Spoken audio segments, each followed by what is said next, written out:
오늘 성경 말씀은 포도원의 품꾼들의 비유의 말씀입니다. 예수님께서 천국이 어떤 곳이냐, 그리고 천국에 누가 들어갈 수 있느냐라는 것에 대해서 가르치시면서 천국에 관한 비유들을 참 많이 하셨는데, 그 중에서 오늘은 우리 포도원의 주인과 그리고 품꾼과의 관계를 통해서 하나님이 어떤 사람들을 찾으시는지, 그리고 어떤 사람들이 천국에 들어갈 수 있는지에 관한 말씀을 하시고 계십니다. 예수님께서요, 천국은 마치 품꾼을 얻어 포도원에 들여보내려고 이른 아침에 나간 집주인과 같다라고 말씀하셨습니다. 어떤 집주인이 자기 집에 큰 포도원이 있었어요.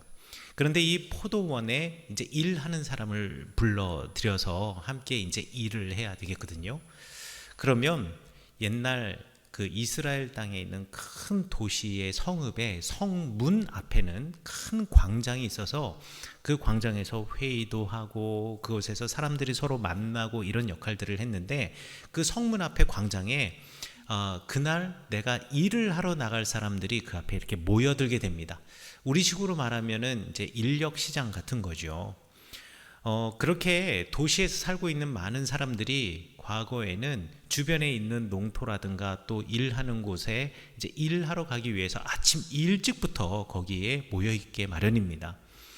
해가 일찍 뜨고 또 뜨거운 나라이기 때문에 아침 일이 일찍 시작이 되죠. 그래서 보통 한 6시에서 7시 사이가 되면 일이 시작이 된다고 보시면 될 것 같아요. 그런데 오늘 성경 말씀에 보면 그렇게 아침 일찍 나가서 이 집주인이 먼저 사람들을 고용해서 자기의 포도원으로 데리고 가는데, 한 데나리온을 주기로 서로 약속을 했더랬습니다.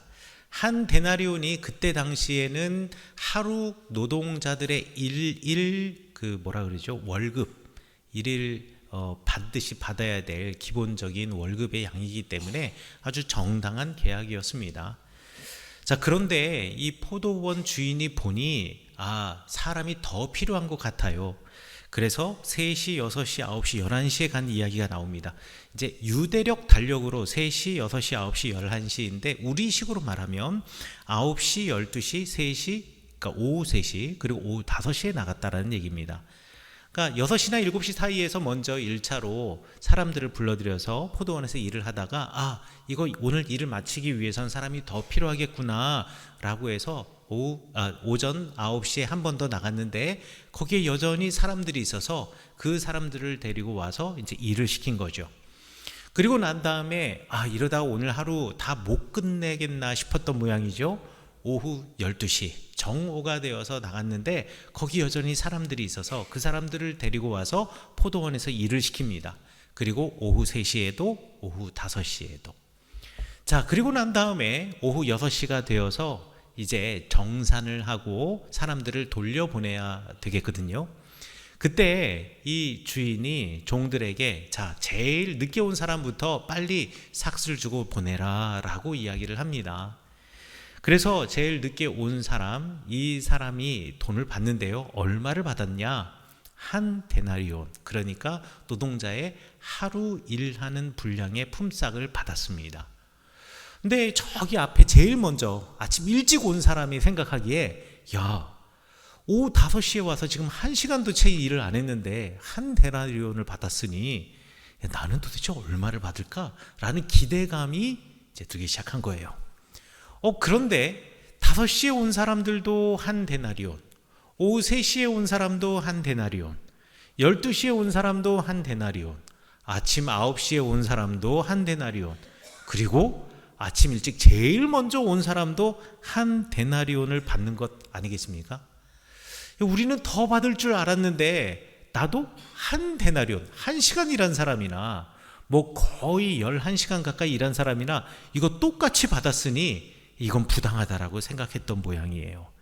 그래서 이렇게 임금을 지불하는 것이 옳지 않다라고 생각했던 사람들이 이제 주인에게 따지는 겁니다.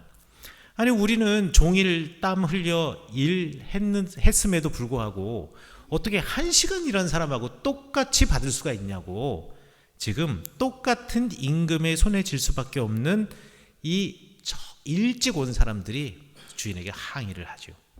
여러분들 생각하기에 이 항의가 옳은 것 같습니까? 그런 것 같습니까? 이게 공정한, 이 주인님 이거 공정한 게 아니잖아요. 이거 옳지 않잖아요. 이거 옳은 겁니까? 옳지 않은 겁니까? 옳지 않습니다. 이렇게 생각할 수 있어요. 아니, 노동 시간의 차이가 분명히 있는데 달라야 되는 거 아닙니까? 내지는 열악한 노동 여건 속에서 우리는 이랬어요. 노동 조건도 달랐어요. 우리는 아침 일찍 와서 오후 2시, 12시부터 오후 3시 사이가 제일 뜨거운 시간인데 그 뜨거운 시간을 보내면서 일을 했어요. 근데 저 사람들은 5시.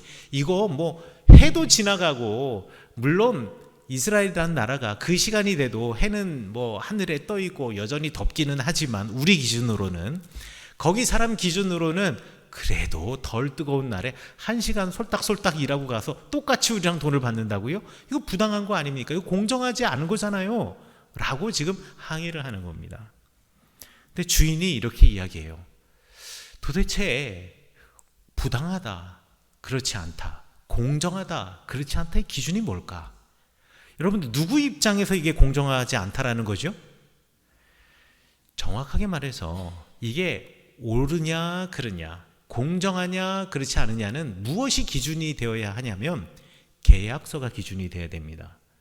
그 계약서를 그대로 이행했으면 그건 옳고 정당하고 공정한 거고요. 그 계약서를 그대로 이행하지 않았으면 그게 부당한 겁니다. 그러니 아침 일찍 온 사람, 내가 너한테 얼마 준다 그랬지? 1데나리온이요. 그래. 그래서 하루 일하고 1데나리온을 받아간 거지. 5시에 온 사람 내가 1데나리온 준다고 계약을 했거든. 그래서 내가 1데나리온 준 거야. 너와 내가 맺은 언약을 기억해보면 나는 약속을 지켰고 나는 그대로 너에게 약속한 대로 주었으니 저 사람에게 얼마 주는가를 보는 것이 아니라 내가 너와 어떤 계약을 했는가를 생각해 보라. 그러면 이거는 불공정한 게 아니라고. 이건 나는 옳은 일을 한 거라고. 나는 잘못한 것이 없다라고. 이렇게 주인이 이야기를 하는 겁니다. 사실 포도원 주인이 잘못했기 때문에 이 문제가 생긴 것이 아니라 오히려 포도원 주인이 잘한 일 때문에, 선한 일을 한 것 때문에 이 문제가 생겼습니다. 왜요? 오후 5시에 온 사람도 먹여 살려야 할 가족이 있는데, 저 사람 1시간 일해서, 그래, 내가 1데나리온이 아니라 10분의 1 데나리온 주면, 옛날 이스라엘은요, 우리처럼 핵가족도 아니에요. 모셔야 할 부모님도 있고, 그 다음에 우리의 아내도 있고 자녀들도 엄청나게 많이 있는데, 좋게 한 가족이다 그러면 10명이 넘는 건 당연한 거고요. 뭐 15명, 20명까지 될 수 있는 가족인데 그거 어떻게 먹여 살리겠냐고요. 그 마음 생각해서 이 주인은 좋은 마음으로 1시간 일하는 사람에게도 먹고 살라라고 그냥 하루치 품삯을 준 것뿐인데, 다른 사람들은 그것을 보고 오히려 배려한 주인을 욕을 하고 있고 그에게 항의를 하고 있으니 이게 참 묘한 일이 아닌가 싶습니다. 그렇다면 도대체 천국을 이야기하면서 마태는 왜 예수님의 이 말씀을 성경에 기록해 놓았을까요? 마태가 이 말씀을 성경에 기록해 놓고 또 예수님께서 이 말씀을 하신 이유를 신약 성경을 연구하는 학자들은 2가지 정도로 생각을 합니다. 첫 번째는 이거 유대인들에게 들으라고 비유로 말씀하신 것이다 라는 거죠. 아침 일찍 처음 부름을 받은 자, 처음 불려서 일터에 나온 사람이 누구냐? 이 사람들이 바로 처음 갈대아 우르 땅에서 살고 있다가 이제 하나님께서 부르셔서 가나안 땅으로 이주했던 아브라함과 그의 자녀들인 이삭과 야곱, 이런 사람들, 그리고 구약 성경에 나오는 수많은 신앙의 선조들과 아브라함의 자손들이 바로 먼저 부름을 받았던 사람들이다. 그러면 나중에 부름 받은 사람들은 누구냐? 뒤늦게 하나님을 알게 된 사람들, 뒤늦게 예수님을 알게 된 사람들, 이방인들이라는 거죠. 유대인들은요, 기독교인들을 또 이방인들을 되게 열등하게 생각을 했습니다. 특별히 이방인들에 대해서요. 왜냐하면 우리는 아브라함의 자손이고, 그리고 우리는 부름받아서 하나님께서 아브라함을 통해서 불러주셔서 이 가나안 땅에 정착한 첫 번째 사람의 자손들이라는 거예요. 그런데 이 땅을 지나가는 나그네들이라든가 이 땅을 살고 있는 아브라함의 자손이 아닌 외지 사람들, 이방인들, 이런 사람들은 이 땅의 주인이 될 수 없다라는 거죠. 이 땅이 원래 그들에게 주어진 것이 아니라는 겁니다. 그런데 이 땅에 살고 있으니 우리보다는 좀 열등한 사람들이다라는 생각을 했었고요. 또 이 유대교인들이 모이는 회당 안에서도 심지어는 신앙을 갖고 있는 사람들도 그렇게 생각을 했습니다. 초대교회 교인들은 사실 교회에서 모인 것이 아니라 유대인들과 마찬가지로 회당에서 함께 모였었습니다. 그래서 처음 예수님도 회당에 가서 예배드리고 이런 이야기들이 성경에 나오지 않습니까? 회당과 성전에서. 초대교회 교인들도 회당과 성전에서 예배를 드렸어요. 그래서 토요일이 되면 안식일이라고 부르죠. 안식일이 되면 예루살렘에서는 성전으로, 그리고 예루살렘과 떨어져 있는 각각의 마을에서는 그 마을에 있는 회당에 모여서 유대교인이든 아니면 예수님을 그리스도로 고백하며 우리 예수 그리스도의 복음을 지켜내는 사람들이든 함께 모여서 예배를 드렸고요. 그리고 그 다음 날 일요일이 되죠. 주일이 되면 그때 예수님의 부활하심을 모두 다 기억하며 우리 예수님을 그리스도 메시아로 인정하고 받아들이며 섬기는 사람들이 또 따로 모여서 저녁 때 예배를 드렸습니다. 그래서 유대교인들의 입장에서는 그때 당시는 기독교인들이 그냥 우리 유대교인 중에 하나이다라고 생각을 했기 때문에 이 기독교인들을 뭐라고 생각했냐면 유대교로 개종한 사람들, 그러니까 이방인이면서 기독교인인 사람들을 유대교로 개종한 사람들이라고 생각을 했습니다. 근데 유대인들의 법에 보면은 유대인들의 사회 내에서 계급을 나누어 놓았어요. 그것을 10개의 계급으로 나누어 놓았는데 그 10개의 계급 중에서 4번째 계급이 개종한 사람들이었습니다. 그리고 5번째 계급과 4번째 계급이 서로 왔다 갔다 탈무드에 따라서 움직이긴 하지만 어찌되었던 우리 유대인들, 이스라엘의 백성들에 비해서는 훨씬 열등한 사람들이다라고 해서요, 그들과는 결혼을 하려고 하지도 않았습니다. 그러나 예수님께서는 이 유대인들에게 이 말씀을 주시면서 모두가 같은 사람들이고 같은 하나님의 나라를 얻게 될 하나님의 형상으로 빚어진 귀한 하나님의 사람들이기 때문에 너희 유대인들이 먼저 믿음을 가지고 따랐다고 해서 하나님 나라에 너희들만 들어갈 수 있는 것도 아니고, 또 하늘나라에 갔을 때 너희들은 이만큼 상을 받고 나중에 하나님을 안 사람은 이만큼 상을 받는 이런 일은 없을 것이다 라는 것을 지금 이 비유를 통해서 말씀하고 계신다라고 신약 성경 이 예수님의 비유를 연구하는 학자들이 이야기하고 있고요. 두 번째로는 아마 예수님께서 그 당시 유대교의 경건한 종교 지도자들을 향하여서 이 말씀을 전했을 것이다 라고 주장하는 사람들도 있습니다. 왜 그러냐면요, 경건한 유대교 종교 지도자들의 입장에서는 세리와 창녀들과 같은 아무런 자격도 없는 사람들, 이런 사람들을 예수님께서 용납하고 받아들이고 그들에게 사랑을 베푸는 것이 그들이 받기에는 너무나 과분하고, 그리고 이건 그 은혜가 너무 과하다라고 생각했던 거예요. 아니 물론 그런 사람들도 중요한 건 인정하겠는데 예수님 이거 너무 오버하는 거 아니야? 아니 세리와 창기들까지 이건 좀 심한 거 아니야? 아니 죄 지은 사람까지 하나님의 나라에 갈 수 있다, 자격이 있다, 이건 너무 심한 거 아니야? 사람들이 그렇게 생각했다라는 것이죠. 더군다나 그런 사람들이 먼저 된 자가 나중되고 나중된 자가 먼저 된다라는 말씀처럼 우리보다 먼저 하나님의 나라에 갈 수도 있고 우리처럼 똑같이 하나님 나라에서 상급을 얻는다라는 것 자체를 이거 받아들이기가 쉽지 않은 거죠. 이렇게 예수님을 헐뜯는 이들에게 예수님이 하나님이 어떠한 분이신가라는 것을 말씀해 주시기 위해서 하나님의 나라, 하나님의 마음을 이 비유를 통해서 알려주셨다는 거죠. 그러니 하나님은 어떤 분이신가? 하나님은 고용되지 못했던 실직자들도 사랑하시고 1시간밖에 일한 것 없지만 그래도 그 사람의 가족의 생계를 고려해서 품삯 하루 전부치를 지불해 주시는 사랑 많으신 분. 그러니까 내가 이들에게 베푸는 사랑이 과한 게 아니라 그게 하나님의 마음이라는 거죠.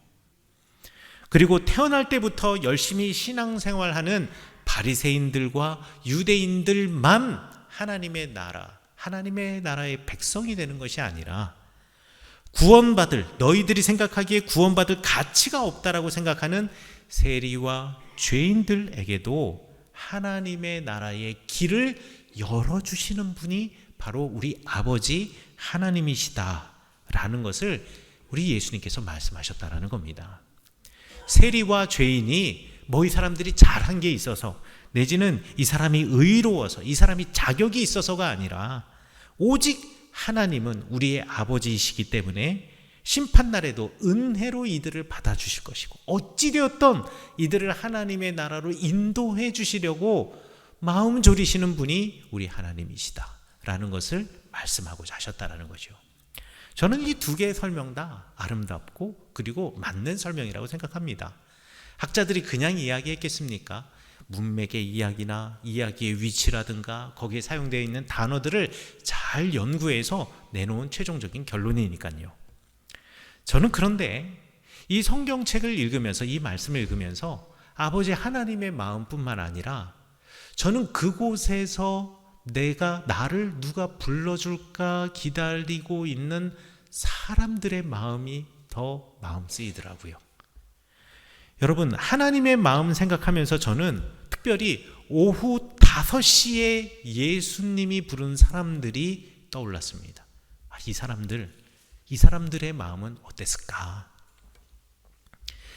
성경에 보면, 오늘 성경 본문의 말씀에 보면 아침 9시에 부른 사람, 12시에 부른 사람, 3시에 부른 사람, 5시에 부른 사람들을 갖다가 표현할 때 뭐라고 되어 있냐면 장터에 놀고 서 있는 사람들이라고 했습니다.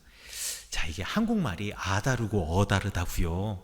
장터에 놀고 서 있다 그러면은 일 안 하려고 빈둥빈둥 거리는 사람을 이 집주인이, 포도원 주인이 그냥 강제로 끌고 간 것처럼 보이지만 사실 이 신약 성경 그리스어의 바로 이 표현 에스토타스 아르고스라고 하는 단어의 원래 의미는 뭐냐면 할 일이 없어서, 할 일을 찾지 못해서 그냥 서 있는 사람들이라는 뜻이에요.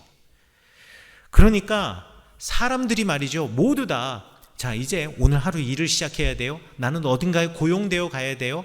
그리고 나를 고용하기 위해서 내지는 누군가를 고용하기 위해서 오는 사람들이 보통 아침 7시에 오는 걸 알아요. 그러면 이 고용될 사람들은 6시부터 아니면 6시 반부터 성문 앞 그 광장 앞에서 내가 고용되기를 아마 기다리고 있었을 겁니다. 지금이야 시계가 있어서 지금 6시네, 지금 6시 반이네 라는 거 알지만 과거에 그게 어디 있어요. 해 뜨면 일 시작이니까 해 뜰 무렵부터 아침 식사 그냥 빨리 하고 해 뜨기 전에 벌써부터 광장, 그 성문 앞 광장에 사람들이 모여서 야, 누가 나를 이제 고용해서 갈까? 아마 엄청나게 많은 사람들이 거기 기다리고 있었을 겁니다. 그런데 아침 7시쯤 되어서 이제 한 무리의 사람들이 고용해가지고 이제 쭉 갔어요. 그리고 사람들이 남아있는 겁니다. 그 남아있는 사람의 마음은 어떨까요? 남아있는 사람이요. 9시까지는 어떻게 버텨볼만 할 것 같아요. 왜? 아니 뭐 고용하는 사람들이 7시가 됐다고 딱 모여서 딱 하고 딱 사라지는 거 아니잖아요. 그러니까 어떤 사람은 좀 늦게 오는 사람도 있을 테니까 아니 7시가 아니라 한 8시쯤 오는 사람도 있지 않을까라는 마음으로 그래요, 어떻게든 9시까지는 기다릴 수 있을 것 같아요. 그런데 9시가 지났네. 그런데도 나는 불러주는 사람이 없는 거예요. 왜 안 불러줄까요? 아마 딱 봐도 일 잘할 것 같지 않고 야, 이 사람 데려가봤자 힘도 못 쓸 것 같다. 뭐 저 같은 사람 거기 서 있으면 누가 데려가겠습니까? 딱 봐도 손을 봐도 일을 해본 사람의 손, 체격을 봐도 이런 사람의 체격, 이런 사람들 데려갈 것 아니겠습니까? 또 사람들이 볼 때 아프지 않은 사람, 거기 갔는데, 일을 하는 데 갔는데 사람들이 딱 튼튼하게 서 있는 게 아니라 계속 기침 콜록콜록 하면서 막 기침을 하다 못해 막 헛구역질 하면서 기침만 하는 사람, 이런 사람 데려가겠습니까? 아픈 사람 안 데려갈 거예요. 여러분들 혹시 장애 있는 사람 데려가겠습니까? 아니요, 안 데려갈걸요. 경력 많고 일 잘하고 힘 좋고 누가 봐도 잘할 것 같은 사람 데려갈 겁니다. 그러니까 지금까지 안 불려간 사람은요, 아마 어딘가가 사람들이 생각하기에는 좀 자격미달이 아니었을까, 아니면 뭔가 좀 부족하다 생각하지 않았을까. 그래도요 12시까지는 어떻게든 기다려 볼 것 같아요. 왜? 아니, 사람이 하루 온종일 사람을 쓸 수도 있지만 반일만 쓸 수도 있잖아요. 12시쯤 되면 누군가 나를 데려가지 않을까? 그런데 12시가 돼도 안 데려가네요. 그러면 오후 3시가 되면 이거는 완전 자포자기입니다. 이러면 집에 가는 게 더 낫죠. 그런데 이 사람들, 그러니까 5시에 부름을 받은 사람은 끝까지 안 가고 그 광장, 그 장터에 남아 있었어요. 왜요? 왜 그랬을까요? 왜 그들은 끝까지 가지 않고 거기에 있었을까요? 저는 그 사람들이 어떤 사람들일까 생각하면서, 제가 대학교 때 우리나라가 IMF 시대 아니었겠습니까? 여러분, IMF 때 얼마나 많은 대한민국의 가장들이 고통을 받았습니까? 실직도 많이 했고요, 일자리를 찾지 못했잖아요.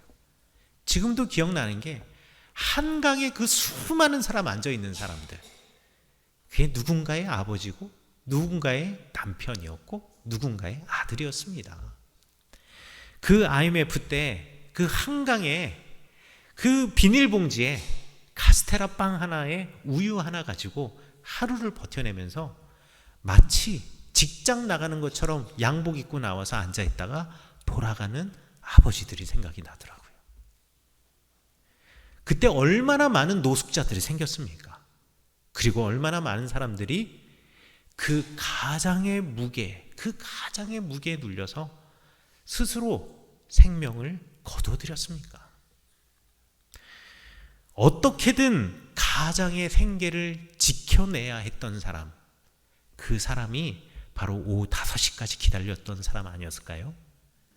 잠깐, 아니 어디 와서 우리 집 마당에서 빗질이라도 한번 하고 가라고 해서 단돈 1,000원이라도 받고 들어가면, 그래, 그걸로 우리 아이들 뭐라도 하나 줄 수 있지 않을까 생각했던 사람, 그 사람이 바로 5시까지 기다렸던 사람이 아니었을까. 오늘 이 성경 말씀을 통해서 이 5시까지 기다렸던 사람들을 생각해 보니, 예수님이 정말 말씀하려고 하셨던 것은, 그래, 네가 지금 이 시간까지 기다리고 있는 내 마음을 하나님이 아시고 내가 알고 있다.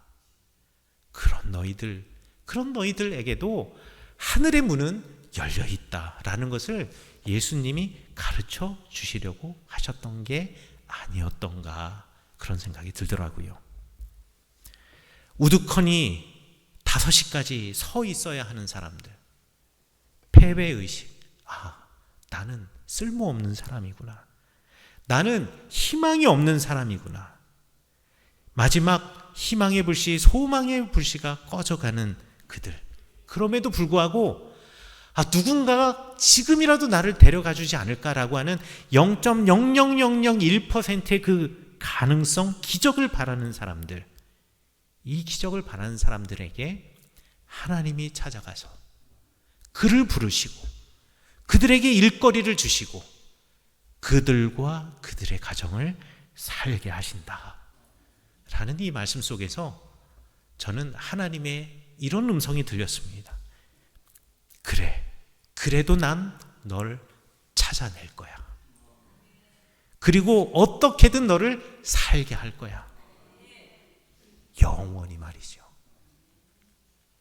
희망이 사라져 버린 사람들, 소망을 잃어가는 사람들에게 그래도 난 너를 찾겠다라고 하는 하나님의 말씀, 그 구원의 길에 유대인이든 아니든, 지금 너의 삶이 힘들든 어렵든, 누군가가 너의 삶에 계급을 붙여놓고 위치를 붙여놓고 가치를 매기든 그거와 관계없이 우리를 찾아내시는 하나님, 우리를 알아주시는 하나님, 그리고 우리를 불러주시는 하나님, 그 하나님을 말씀하시면서 이 비유의 말씀을 통해서 끝까지 그 희망을 놓지 말라고, 끝까지 그 소망을 붙잡고 살라고 우리에게 말씀하시는 것은 아닐까. 여러분들, 어린 왕자라는 이야기, 소설로 잘 알려진 생텍쥐베리의 인간의 대지라는 책이 있습니다. 이 생텍쥐베리는 비행기 조종사였어요. 그래서 자전적인 소설이다라고 이야기를 하는데, 이 소설책에 기요메라고 하는 같은 비행 조종사 친구에 관한 이야기를 써놓았습니다. 우편 배달을 하는 비행사인데요, 이 우편 배달하는 이 비행기가 이 남미 대륙에 있는 안데스 산맥이라는 높은 산맥, 늘 눈이 쌓여 있는 그 높은 산맥을 이렇게 넘어서 우편을 배달해야 되는데, 이렇게 높은 산을 올라가는 게 너무 힘듭니다. 난기류도 많고요. 겨울이 되면 뭐 난리도 아니죠. 그래서 정말 목숨을 걸고 이 안데스 산맥을 비행기를 넘어가다가 폭설 내리는 구름에 만나서 비행기가 추락을 해서 이 기요메라고 하는 친구가 조난을 당합니다. 자, 그러니까 이 동료 비행사들이 난리가 난 것이요. 지금 이 폭설에 어떻게 갈 수는 없고, 무전은 끊어진 지 오래되었고, 그래서 폭설이 그치자마자, 해가 뜨자마자 지금 비행사들이 전부 다 이 안데스 산맥 어딘지를 모르는 그 산을 구획을 나눠서 날아다니면서 지금 추락한 비행기를 찾고 기요메를 찾는 거예요. 그런데 눈이 많이 와서 비행기도 보이지 않고 사람도 보이지 않는 거죠. 그래서 의기소침하고 거의 절망하고 있는 비행사들이 지금 선술집에 모여 있습니다. 안데스 산맥에 살고 있는 사람들이 그 비행사들한테 이야기를 하는 거예요. 저기서 50시간 이상 산다는 것은 불가능하다. 아니, 등산복을 입고 튼튼하게 입고 간 것도 아니고, 지금 비행 조종사 파일럿의 옷을 입고 저기서 하루를 버티는 것도 힘들다. 더 이상 헛된 희망을 지금 버리고 우리가 이제 새롭게 시작해야 되지 않겠느냐. 이 비행사들이요, 끝까지 희망을 버리지 않다가 이제 그래, 놓아주어야겠다라고 생각을 했던 것 같아요. 그래서 모든 것을 버리고 며칠이 지나고 난 다음에 이제 새로 비행을 이제 이 생텍쥐베리가 시작을 했는데 무전이 들려오는 겁니다. 기요메가 살아 돌아왔다라는 거예요. 마을에 있는 사람의 차를 타고 돌아왔다라는 거예요. 이 기요메라는 사람에 대해서 이 소설책에서 이야기를 하면서 뭐라고 이야기하느냐면, 가족에 대한 책임감, 우편물에 대한 책임감, 그리고 비행기에 대한 책임감, 자기를 기다리는 사람들의 책에 대한 책임감, 그리고 자기 자신에 대한 책임감이 넘치는 사람이 이 기요메였는데, 그 기요메가 벼랑에 매달리며 눈에 뒹굴르면서 며칠을 꼬박 눈길을 걸어서 드디어 이곳에 사람이 사는 마을에 도착했다라는 겁니다. 그 기요메를 만나서 이 동료 비행사들이 얼마나 행복했겠습니까? 그때 이 기요메가 어떤 마음으로 그 산길을 내려왔는지에 대해서 말하는데요, 하나입니다. 포기하지 않는다라고 말하면서, 나를 살린 건 앞으로 나아간 그 한 걸음이야. 한 걸음 한 걸음. 언젠가 그 한 걸음으로 우리는 다시 시작하는 거야. 그래서 나는 한 걸음 한 걸음 걸어갔어. 서는 순간, 멈춰 서는 순간 죽는 거니까. 그 추위를 손을 녹여가며 발을 녹여가며 가면서요, 이제 손발의 감각을 잃어서 장갑도 잃어버리고 시계도 잃어버리고 나침판도 잃어버리고 이제 남는 거 하나도 없거든요.